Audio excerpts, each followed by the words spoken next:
संविधान दिवस पर प्रदर्शनी, गोष्ठी और विभिन्न प्रतियोगिताओं का हुआ आयोजन। प्रदर्शनी से विद्यार्थियों ने जाना भारतीय संविधान का इतिहास। संविधान दिवस पर संगोष्ठी में प्रतिभागी ने व्यक्त किए विचार। 26 नवंबर को संविधान दिवस पर जिला प्रशासन, सूचना एवं जनसंपर्क कार्यालय तथा शिक्षा विभाग के संयुक्त तत्वाधान में मंगलवार को सेठ किशन लाल कांकरिया राजकीय उच्च माध्यमिक विद्यालय में प्रदर्शनी, संगोष्ठी, वाद विवाद प्रतियोगिता तथा प्रश्नोत्तरी का आयोजन हुआ। कार्यक्रम में जिला प्रमुख बाकीरथ चौधरी एवं जिला कलेक्टर अरुण कुमार पुरोहित द्वारा फीता काटकर प्रदर्शनी का उद्घाटन कर अवलोकन किया गया।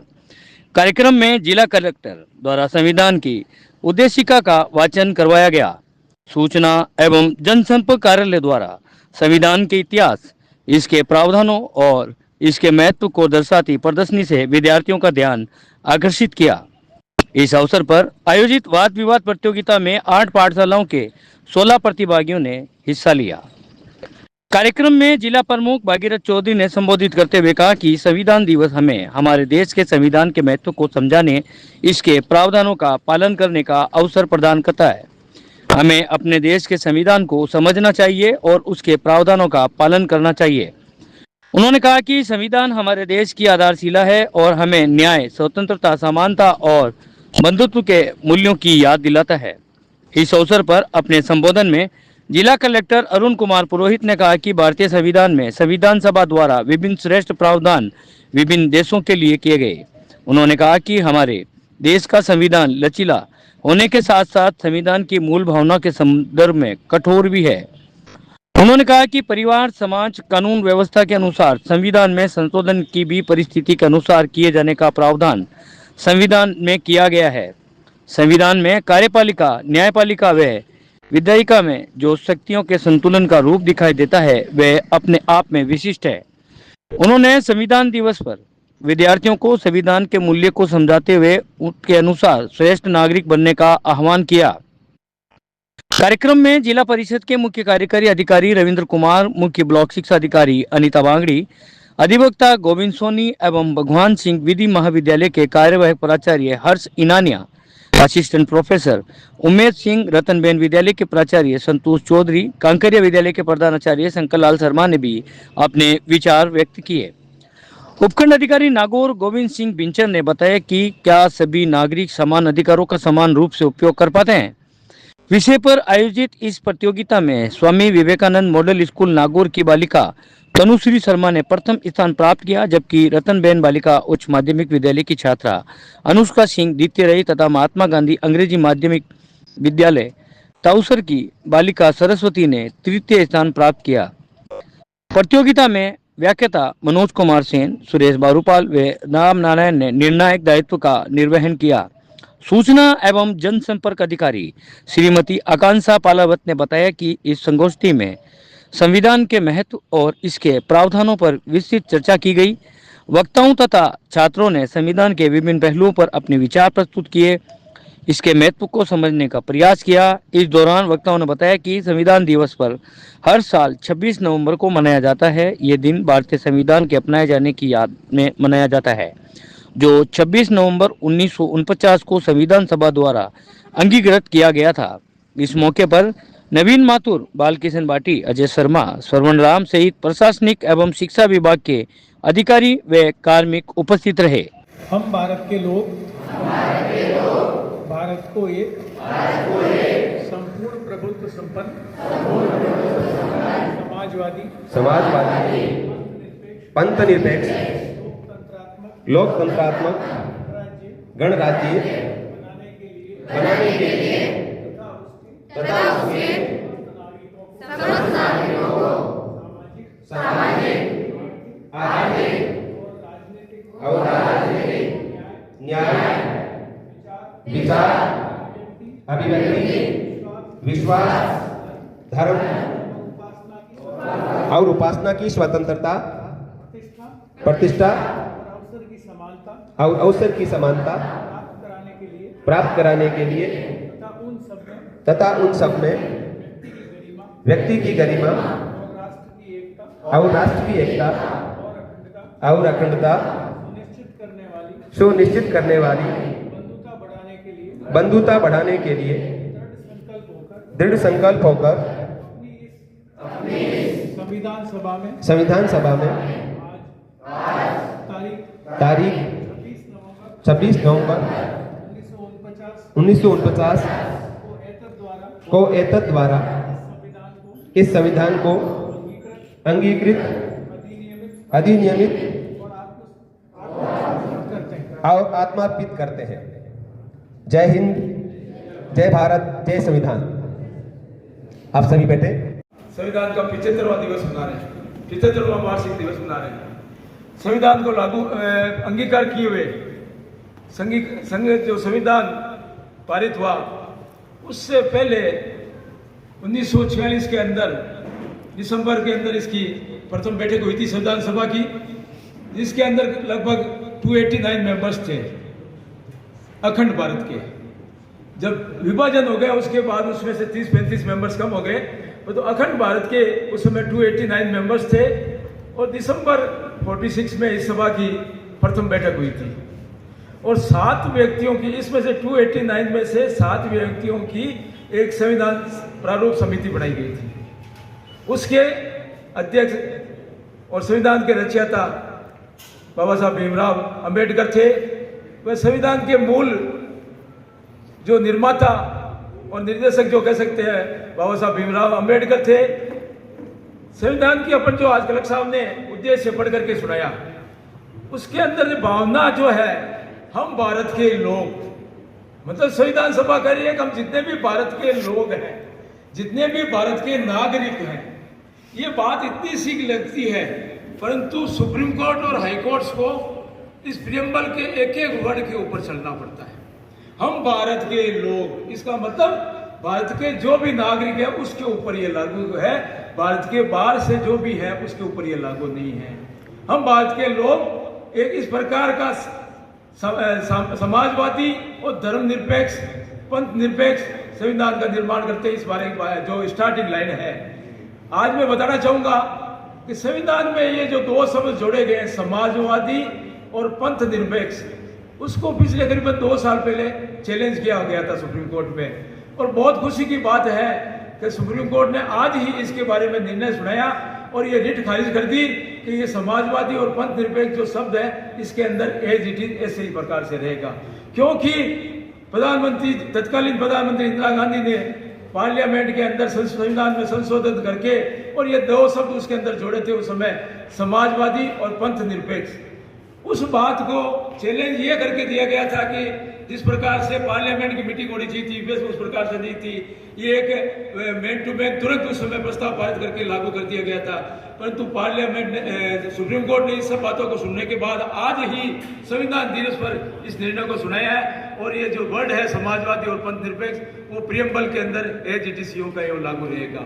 समाज जो हमारा संविधान बनाया गया है वो विश्व के अंदर सबसे बड़ा संविधान है।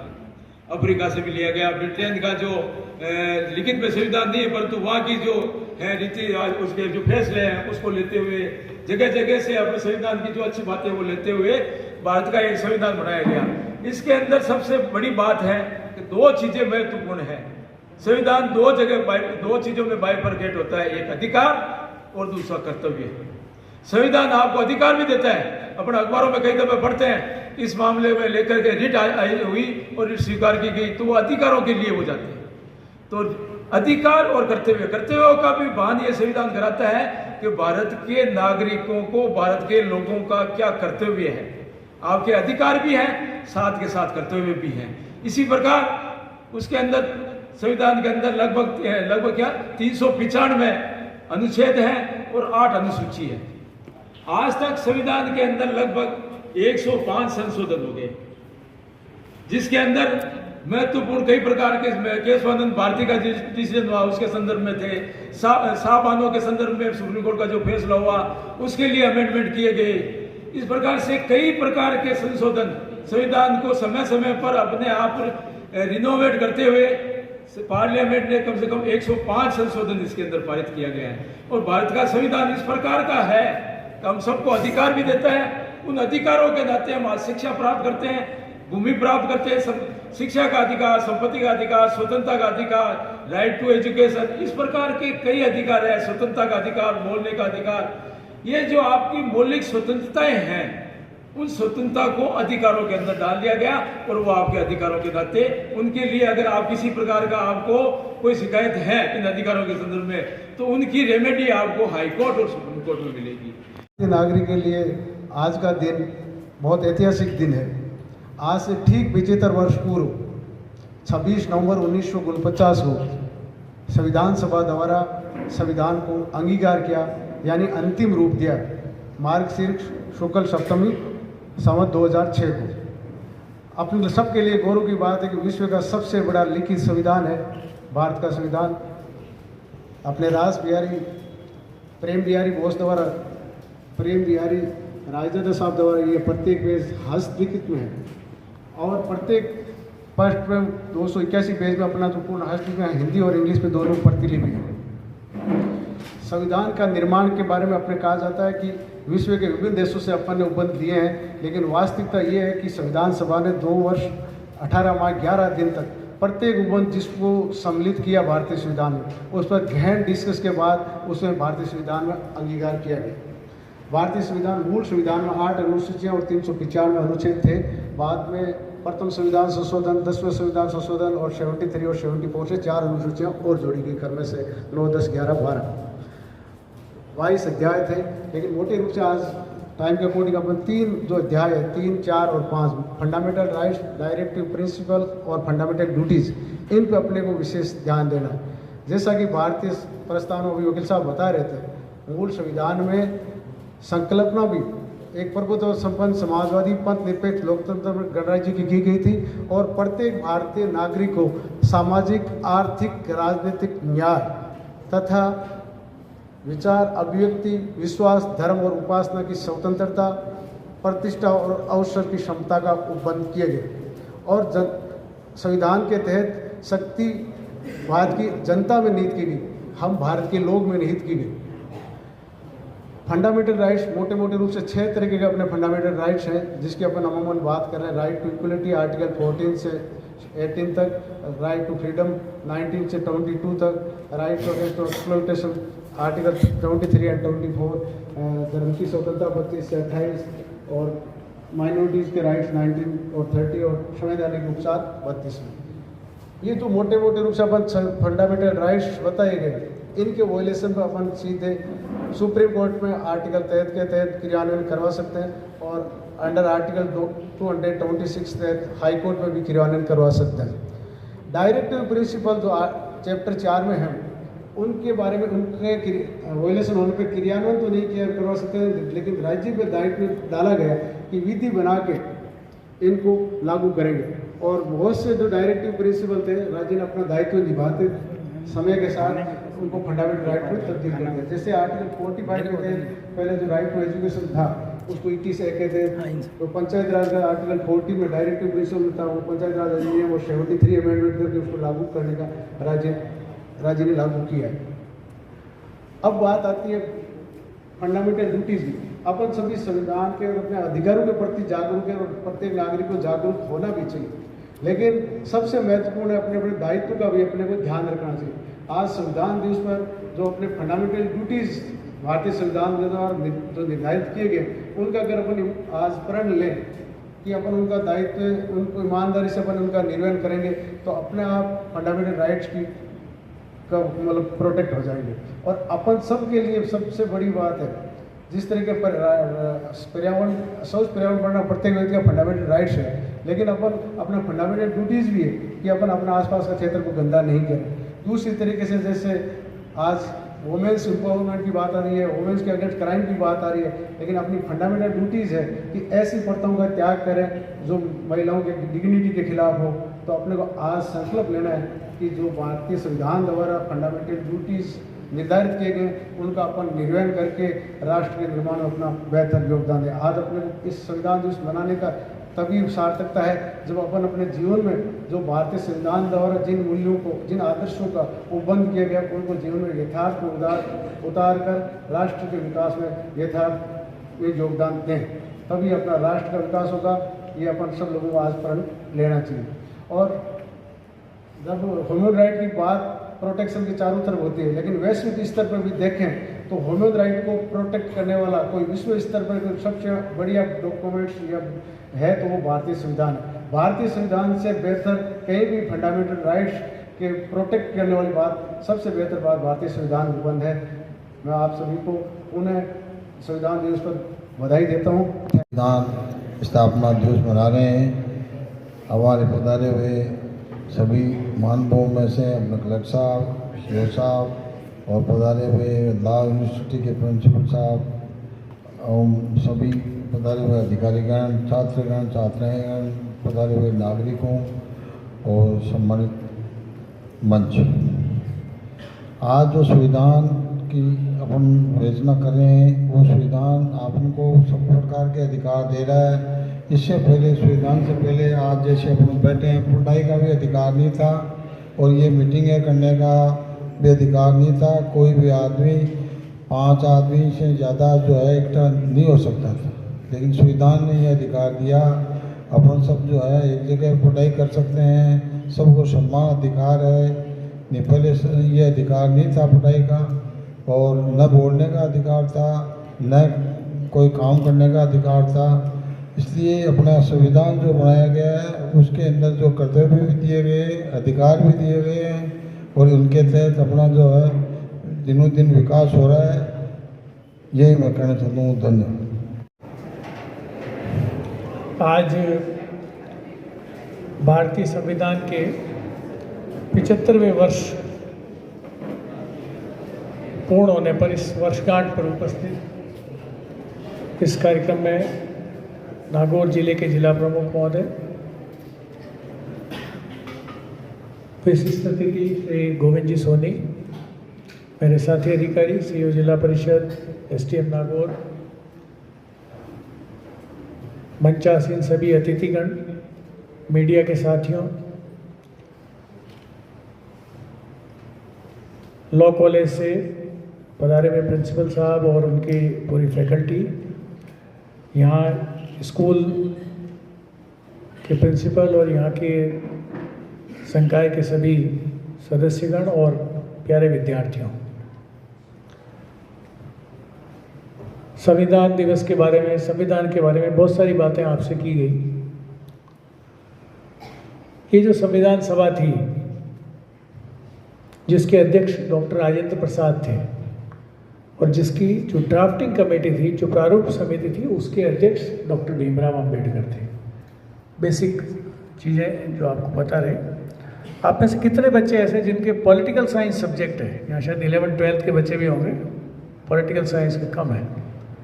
एनीवे, ना भी है तो कोई बात नहीं। जो भी सब्जेक्ट्स के आप लोग हो और जिस क्लास में भी हो, जैसे जैसे समय बीतता है, वैसे आप स्कूल में जब 10th तक पढ़ते हो तो कहीं ना कहीं इंडियन पॉलिटी, भारतीय संविधान, इसके बारे में कुछ चीज़ें आती रहती है आपके पास। लेकिन आने वाले समय में, क्योंकि अधिकांश बच्चे आज के समय में इस कंपटीशन के ज़माने में कुछ न कुछ प्रतियोगी जो एग्ज़ाम्स होते हैं या कॉम्पिटिटिव एग्ज़ाम्स होते हैं उसमें अपीयर होते हैं, तो उसका एक बहुत बड़ा जनरल नॉलेज के जो 4-5 बेसिक सब्जेक्ट्स है उसमें एक इंडियन पॉलिटी या भारतीय संविधान कहा जा सकता है, वो होता है। तो मैं आपसे यही कहना चाहूँगा कि आप लोग जैसे भी समय मिले, टाइम मिले, इस भारतीय संविधान को पढ़ें ज़रूर।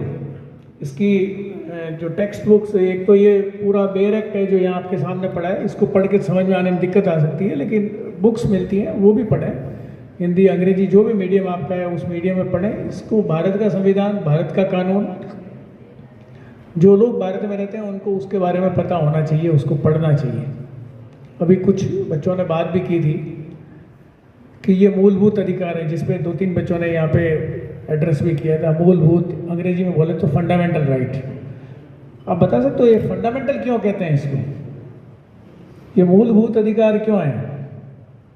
हालांकि उस सेंटेंस में एक लाइन बोली थी उस बच्ची ने जिससे उसका अर्थ निकलता है, लेकिन कभी सोचा? अब इसको सोचना जरूरी है कि हम क्या पढ़ रहे हैं, क्या बता रहे हैं उसके, या क्या समझ रहे हैं, उसको समझें और सोचें। मूलभूत इसलिए कि इसके लिए अपन, आपको कॉन्स्टिट्यूशन राइट प्रोवाइड करता है, अधिकार देता है कि कि यदि ये अधिकार आपके इन्फ्रिंज होते हैं या इस किसी अधिकार को कोई रोकता है या उसके बीच में बाधा पहुंचाता है तो अपन कहाँ जा सकते हैं? अपने राज्य की सबसे बड़ा कानून या सबसे बड़ा कोर्ट कौन सा है? High court. और भारत का सबसे बड़ा कोर्ट कौन सा है? Supreme court. हम वहाँ जा सकते हैं सीधे, बीच में कहीं जाने की जरूरत नहीं, स्ट्रेट अवे भी वहाँ जा सकते हैं। रिट जुरिस्डिक्शन है, बहुत आगे की चीज़ आएगी जब कॉन्स्टिट्यूशन आप पढ़ोगे तो आपको आर्टिकल भी ध्यान आएंगे, समझ में आएगा। लेकिन इसलिए इसको फंडामेंटल राइट्स कहते हैं। बाकी राइट्स भी हैं, जो राइट इसमें नहीं दिए हैं वो भी अपना राइट है, वो लीगल राइट है, कानूनी राइट है। उसमें जो प्रोसीजर है उससे आप जो सक्षम कोर्ट है वहाँ जाकर के अपने राइट्स की मांग कर सकते हैं। तो वो फंडामेंटल राइट नहीं होके लीगल राइट हो गए। अब बहुत सारी चीज़ें इस संविधान को जब बनाया गया, जैसा बताया गया मेरे से पूर्व वक्ताओं ने, अलग अलग जगह से ली गई। बहुत सारी चीज़ें इन्होंने खुद ने बनाई भारत के कॉन्टेक्स्ट में, और बहुत सारी जो अच्छे प्रोविज़न किसी दूसरे राज्य देशों में थे उनको भी हमने अडॉप्ट किए। जैसे हम जब आज़ाद हुए थे तो वो कौन सा देश था जिससे आज़ाद हुए थे? ये तो सबको पता है। लास्ट में स्वतंत्रता कौन से कंट्री से मिली थी? इंग्लैंड से मिली थी ना। तो इंग्लैंड में जो उनका देश का प्रमुख है वो कौन है? वहाँ की क्वीन है, महारानी है। तो वहाँ वो वंशानुगत है। अपने यहाँ ये सिस्टम नहीं है। अपने यहाँ राष्ट्रपति के बेटा राष्ट्रपति थोड़ी बनता है, उसका इलेक्शन होता है, डायरेक्ट नहीं इनडायरेक्ट इलेक्शन है। इसीलिए इस देश को रिपब्लिक कहते हैं। अपने कहते हैं ना संघात्मक राज्य है, तो ये इसलिए है, अदरवाइज ये राजतंत्रात्मक होता। तो ये चीज़ हमने इंग्लैंड से नहीं ली। तो रिपब्लिक जो वर्ड है वो हमने कहीं और से लिया, ठीक है। इसी तरह जैसे इलेक्शंस हैं, जो चुनाव हैं, ये हमने इंग्लैंड से लिए। जो हमारा पार्लियामेंट्री सिस्टम है, हिंदी में बोलेंगे तो पार्लियामेंट को क्या हो गया, संसदीय प्रणाली ना। जो ये जो इलेक्शन है ये आपका इंग्लैंड से लिया, ये अमेरिका से नहीं लिया। क्यों नहीं लिया है? अमेरिका में क्या डिफरेंस है? अमेरिका में राष्ट्रपति का सीधा चुनाव होता है, वो अपने यहाँ नहीं है। अपने राष्ट्रपति का स्ट्रेट इलेक्शन नहीं है, सीधा चुनाव नहीं है। अपने यहाँ पार्टियां चुनाव लड़ती है, जीतती है, फिर उनमें से जो सबसे बड़ी पार्टी होती है उसका नेता प्रधानमंत्री बनता है। इसी तरह राज्यों में भी है। तो ये चीज़ हमने इंग्लैंड से ली। इसी तरह फंडामेंटल राइट्स जो भी आपने बोले थे, मूलभूत अधिकार, ये हमने अमेरिका से लिए। एक फंडामेंटल ड्यूटीज़ के बारे में भी बात की थी, है ना, मूलभूत कर्तव्य। आप सब बता सकते हो कहाँ से लिए होंगे ये मूलभूत जो ड्यूटीज़ है, जो फंडामेंटल ड्यूटीज़ है, कहाँ से लिए होंगे? कौन सा देश ऐसा हो सकता है जहाँ से हम फंडामेंटल ड्यूटी ले सकते हैं?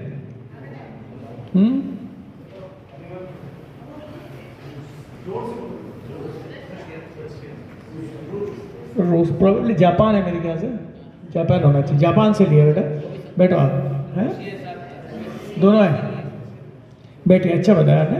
तो ये आप जब पढ़ो ना तो ये चीज़ें देखो, आजकल तो कॉन्स्टिट्यूशन किताब तो है ही, अब एक बार पढ़ोगे फंडामेंटली समझ में आएगा। उसके बाद आपके पास बहुत सारी चीज़ें हैं, गूगल है, यूट्यूब है, आर्टिफिशियल इंटेलिजेंस है, कहीं से भी कुछ भी पूछना चाहो, कुछ भी पता करना चाहो, पता लग जाएगा। इमरजेंसी प्रोविजन है, जर्मनी से लिए।